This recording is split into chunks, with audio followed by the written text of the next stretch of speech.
impressionnant, mais je vais essayer de me faire comprendre le mieux que je peux. Donc je m'appelle Mehdi, voilà, je suis le fils de Frédéric et de Saïd, qui va prendre la parole tout à l'heure. C'est un petit témoignage court, surtout pour les jeunes. C'est pas plus vers les jeunes qu'on va se tourner vers ce témoignage, simplement parce que je suis jeune, ça arrive à tout. Et pour ceux qui ont un peu de difficulté dans leur vie, je dirais sentimentale, parce que moi j'avais donc une amie avec qui je m'étais, que j'avais beaucoup aimé. Et en parallèle, je faisais aussi des études, un BTS. J'avais connu Dieu dans ma jeunesse, mais je l'ai laissé tomber pour faire ma petite vie et j'ai dit que je n'avais pas besoin de lui. Donc du coup, j'ai fait ma vie de jeune. J'ai rencontré cette demoiselle, on s'est beaucoup aimé. J'ai continué mes études, j'y arrivais. Donc du coup, à chaque fois que mes parents me disaient « mais tu veux pas venir à l'église ?» Non, j'y arrive, je me débrouille tout seul, je suis un grand garçon, voilà, j'ai pas besoin de lui. Et il est arrivé un moment où ça allait plus très bien avec cette demoiselle. C'était la descente totale.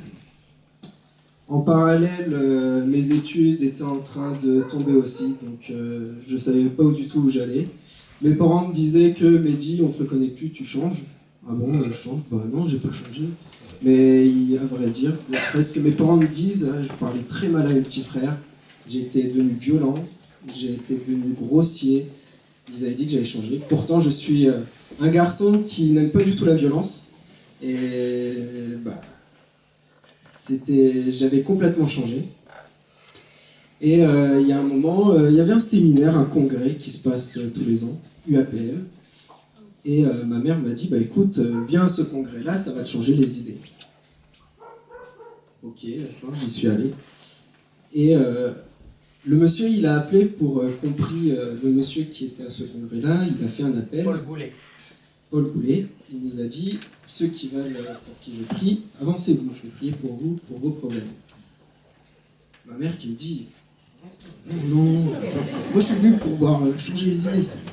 Elle me fait, de toute façon, t'as rien à perdre, ça marche pas, tu sais pas. Ouais, maman, c'est pour toi que je vais faire, pas pour les autres. Hein. D'accord. Je me suis avancé. Et j'ai bien fait de m'avancer. J'ai été touché par Dieu ce soir-là. C'était quelque chose que j'avais jamais vécu. C'était extraordinaire. Il faut le dire, c'est extraordinaire. Quand on fait cette rencontre-là, ça change tout. Pour vous dire à quel point ça a tout changé, ça s'est pas arrangé avec la demoiselle avec qui elle était. Non, ça s'est arrangé, c'est tout simplement que j'ai tout stoppé avec elle. Parce que quand elle a su que je retournais à l'église, bien sûr, le lendemain, je lui ai pas dit on se voit plus. Donc je voulais pas parce que je l'aimais toujours.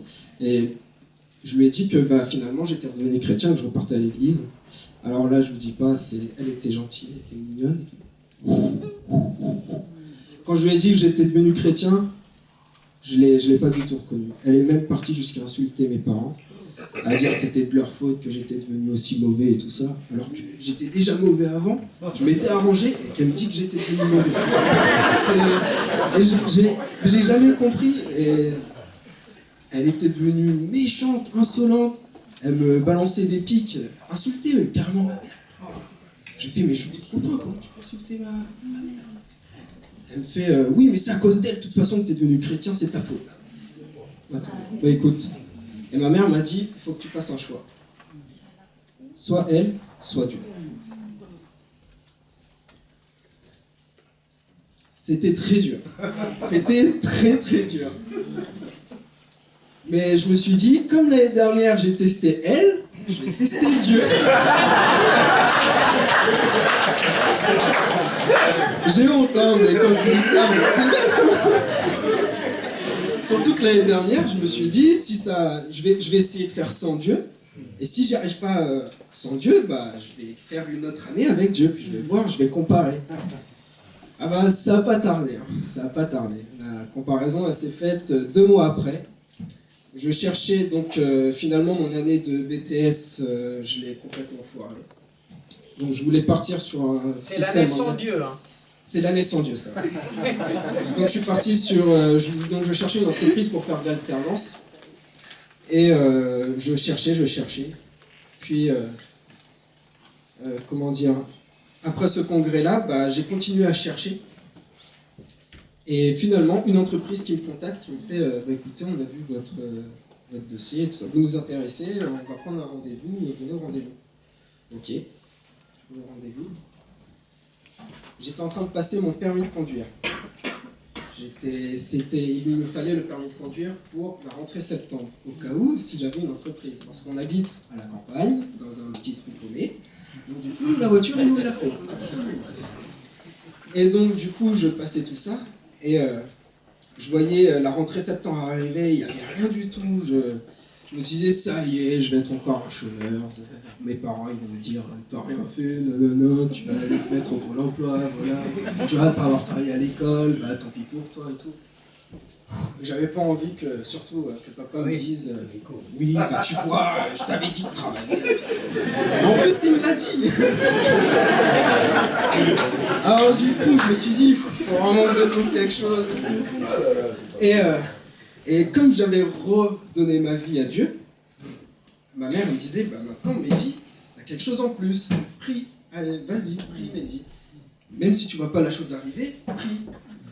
Alors je priais.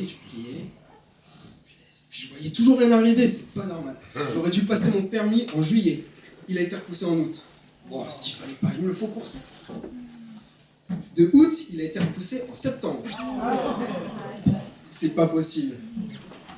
En septembre, on m'appelle, on me dit Mehdi, monsieur Baraka, c'est bien vous? Oui, c'est moi. Oui, c'est l'entreprise. Hein bah écoutez, on vous prend, mais à condition que vous ayez votre permis. Vous m'avez dit que vous avez passé le permis en juillet. Avez-vous la réponse? Ça a été repoussé. Ah, ça a été repoussé à quand? En septembre. D'accord. Bah écoutez, on vous prend à l'entreprise si vous avez votre permis. Si vous n'avez pas de votre permis, je suis devenu un guerrier ce jour-là. Oh là là. J'enchaînais les 2 heures de conduite dans la journée, 30 km en vélo juste pour aller à la ville pour faire mes heures de conduite. Je rentrais le soir, j'étais complètement crevé. Un jour, je suis parti, c'était sous un orage. Et je suis rentré parce que c'était pas le bon jour. Je suis dégoûté. Mais j'ai eu le permis. Donc du coup, en ayant le permis, l'entreprise m'a accepté, on a signé les papiers. Mais j'avais ni la voiture, ni l'appartement. Et je commençais le lundi qui suivait. On était, je crois, le samedi. On était le samedi. Samedi, j'ai su tout ça. Le lundi d'après, je devais commencer. Ça me laisse 1 jour et demi pour trouver la voiture. On arrive en ville, puis là je me dis, mais attends, je vais voir mon ami parce qu'il m'avait parlé d'une voiture et tout. Ma mère qui me fait, bah écoute, vas-y, on va le voir. Je demande à mon ami, ouais, ta voiture, tu la vends toujours ou tu l'as déjà vendue? Ah non, elle est toujours là, on la vend toujours. Je fais cool. Il me fait, oui, bien sûr. Je fais d'accord. Et au passage, il me fait, mais t'es sur Évreux? Et ouais, c'est là où je fais mes études. Il me fait, oui, je suis sur Évreux. Il me fait, t'as un appartement? Je fais, non. Mais si tu veux, nous, on loue une chambre aussi ici. Mes sœurs sont parties et tout, donc nous, du coup, on a la chambre là-haut qui est libre et tout ça. Bah écoute, t'as la voiture et puis t'as la chambre. Je fais, mais la voiture, je peux pas la prendre tout de suite, j'ai pas assez d'argent et tout. Et son père qui me fait, bah écoute, c'est pas grave, garde-la. Tu me dis si tu la prends, bah prends-la tout de suite, c'est pas grave, tu le règles plus tard. En attendant, tu peux l'utiliser. J'ai eu le permis, l'entreprise, la voiture, l'appartement en un week-end.